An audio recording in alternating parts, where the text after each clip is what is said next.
You're listening to The Sports Stove with host Vince Stover. Here's what's cooking on today's Sports Stove podcast. A look into the NFL offseason free agent signings and trades, and a quick preview of the running backs in the upcoming draft. That's what's cooking on today's Sports Stove podcast.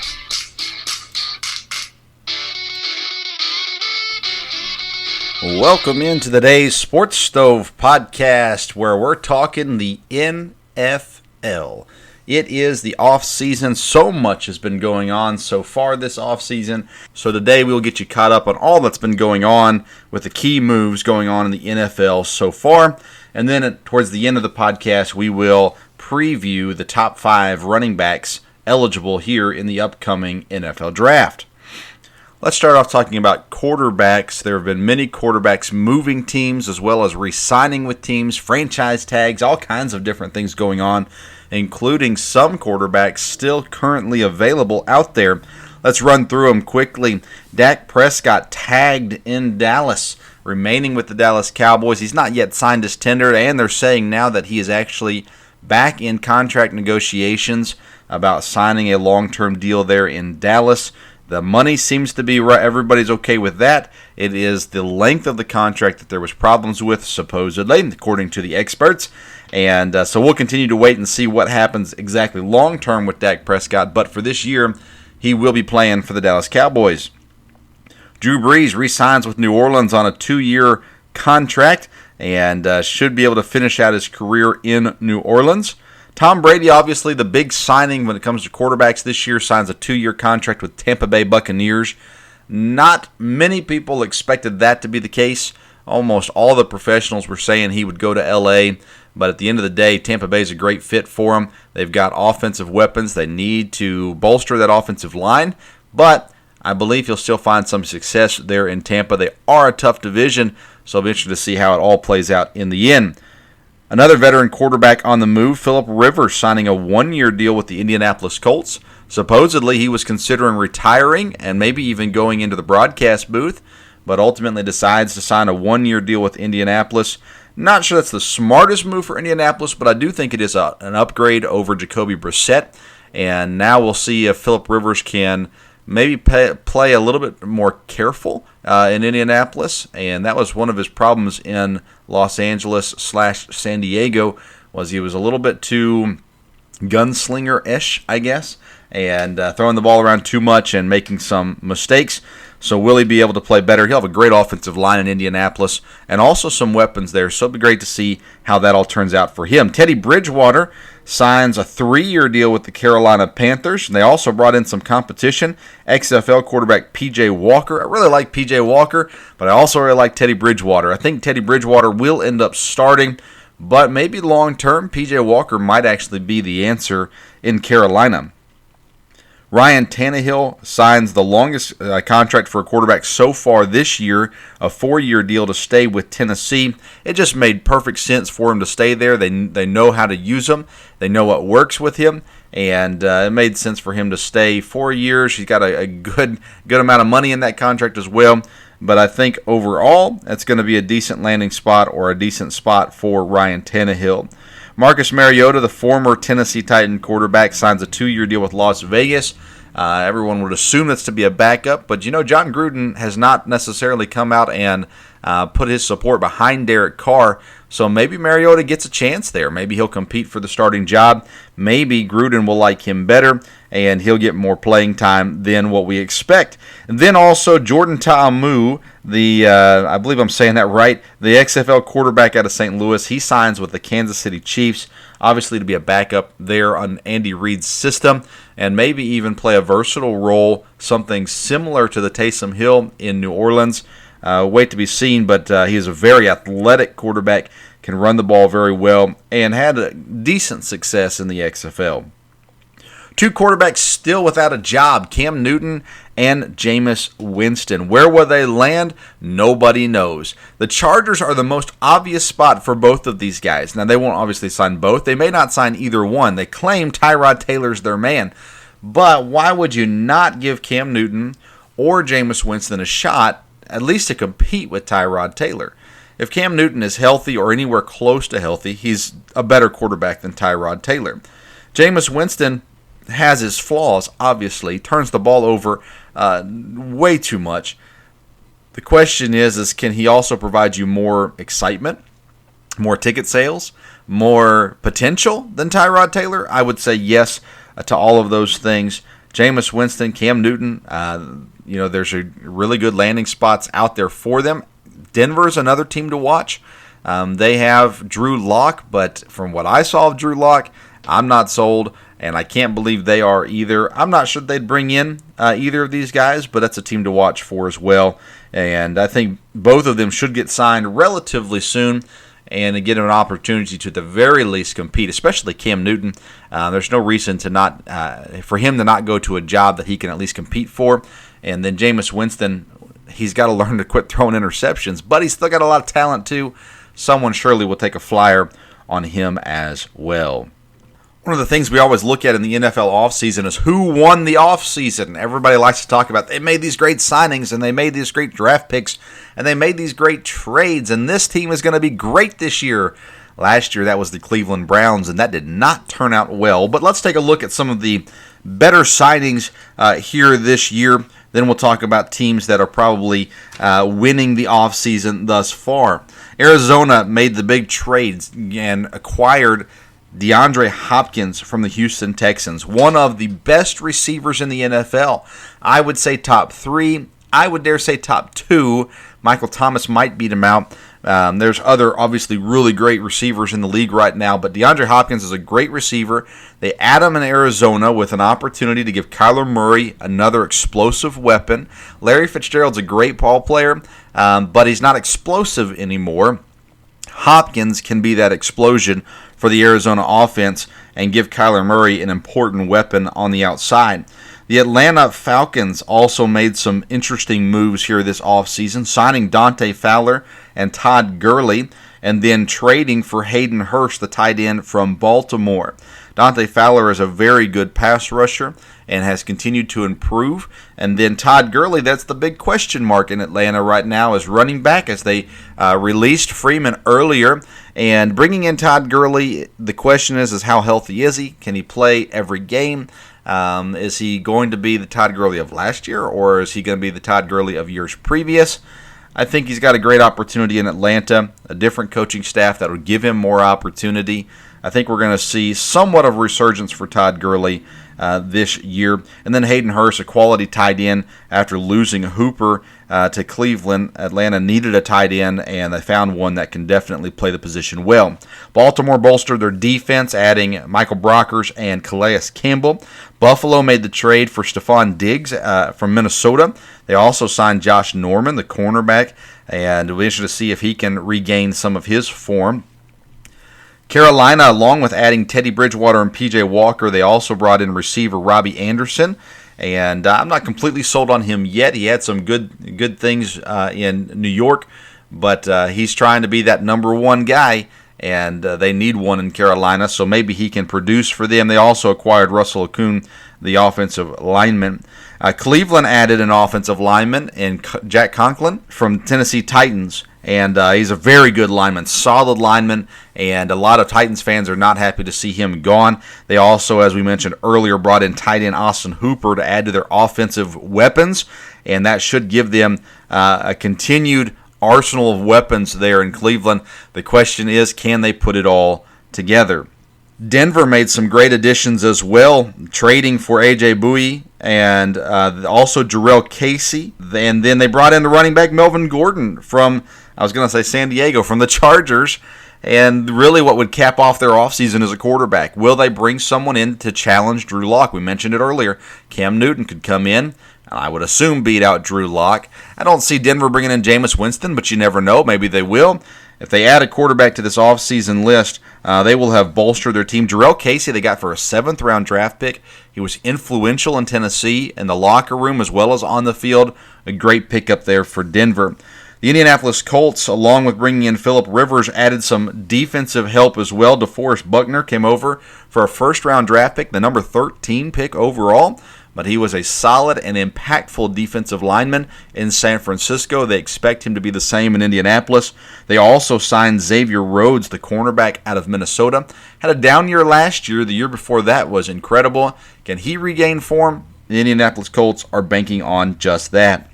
The Las Vegas Raiders still have to get used to that. They've signed a number of people this offseason, including Eli Apple, the defensive back, who was with New Orleans last year, and then Corey Littleton as well, coming over, a linebacker. And then they signed tight end Jason Witten. I can't believe he's going to be super impactful on the field, but it'll be interesting to see if he can gain some maybe experience that will eventually turn into coaching. For Jason Witten, as we know, his broadcasting career is going nowhere. The Los Angeles Chargers made a number of good signings and trades here this offseason. They bring in offensive lineman Brian Bulaga, who was with Green Bay and had one of his best seasons last year at right tackle. They also acquired Trey Turner from the Carolina Panthers. Then on defense, they add Chris Harris, the defensive back, and Linval Joseph as well on the defensive line. Again, the one thing that the Chargers need is quarterback, and they have the opportunity to bring in a veteran. We expect them to draft a quarterback in the first round of the draft, but adding another veteran to challenge Tyrod Taylor seems to be logical. We'll see if they do that or not. The Miami Dolphins made a flurry of signings early on in free agency. Eric Flowers, Jordan Howard, the running back, Byron Jones, the defensive back, Shaq Lawson, the rusher, and Kyle Van Noy as well. And it started to look like maybe they were trying to sign people to lure Tom Brady to Miami. We don't know that they ever tried to get Tom Brady or not. Again, expected to draft a quarterback early in the draft here in the coming month. But good signings should add some good depth to a team that fought and played very hard last year. The New Orleans Saints added another weapon in Emmanuel Sanders to the wide receiver crew. Then on defense, they bring in Malcolm Jenkins, who's been a leader in Philadelphia for years, as well as DJ Swearingen. And I believe that he is a great defensive back as well, a safety that can give you quality depth and make sure you don't lose much if a starter has to come off the field.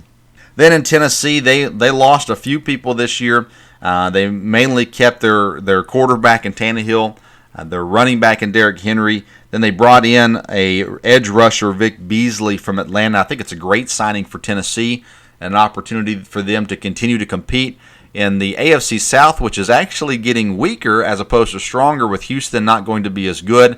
Jacksonville's still in limbo. Indianapolis, there's a lot of question marks as well. So Tennessee kind of holding ground, and adding someone solid like Vic Beasley should help them compete again for the AFC South title. So who won the offseason? Well, of course, it's not over yet. And with the draft coming up here very soon, Cincinnati's added some good pieces.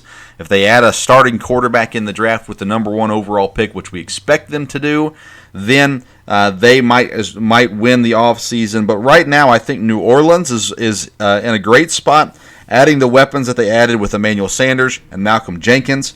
I believe the Chargers have made massive steps forward, but if they don't get a quality starting quarterback for this year, if they draft someone that needs to develop, that's not going to help them. Tyrod Taylor is a fine quarterback. He's a quality backup quarterback who can come in and give you some quality time if your starter goes out, but they need a veteran starter, and I think they need to sign Cam Newton. I've been saying it for months now that the Chargers and Cam Newton are a perfect marriage. Whether or not they'll do it, I don't know, but they've made a great stride so far in the offseason. They are definitely some of the winners of the offseason. Atlanta, I've got as well as one of the leaders in the offseason. Race, Dante Fowler, Gurley, Hayden Hurst, great signings. Baltimore bolstered their defense as well. There's a lot of good things going on right now, but I really like what Indianapolis has done, adding DeForest Buckner, Xavier Rhodes, Phillip Rivers, among others. The winner of the offseason so far, in my opinion, the Indianapolis Colts. All right, we've already discussed quarterbacks in the draft a podcast episode ago, but now I want to talk with you just briefly about the running backs that are eligible in the draft. There's really 5 top running backs, and then the rest kind of fall behind all of them. DeAndre Swift tends to be the number 1 running back overall on pretty much all the professionals' boards. professionals are wrong, obviously, many times over, but they could be right on this one. DeAndre Swift out of Georgia had 1,200 yards last year and 7 touchdowns. He is talented. Georgia has produced some very talented running backs, and so history would say it's probably a safe pick. I like DeAndre Swift, but he's not my number one. My number one is Jonathan Taylor out of Wisconsin. Last year, over 2,000 yards, 21 touchdowns, and then at the Combine, he wowed us all by running a 4.39 40. Under 4.4 surprised me, and I already liked him going in. He's got some turnover problems. He's fumbled the ball in college, but he was producing consistently at Wisconsin, and I believe he's the best running back in the draft. I believe that DeAndre Swift and Jonathan Taylor will be the only 2 running backs to go in the first round.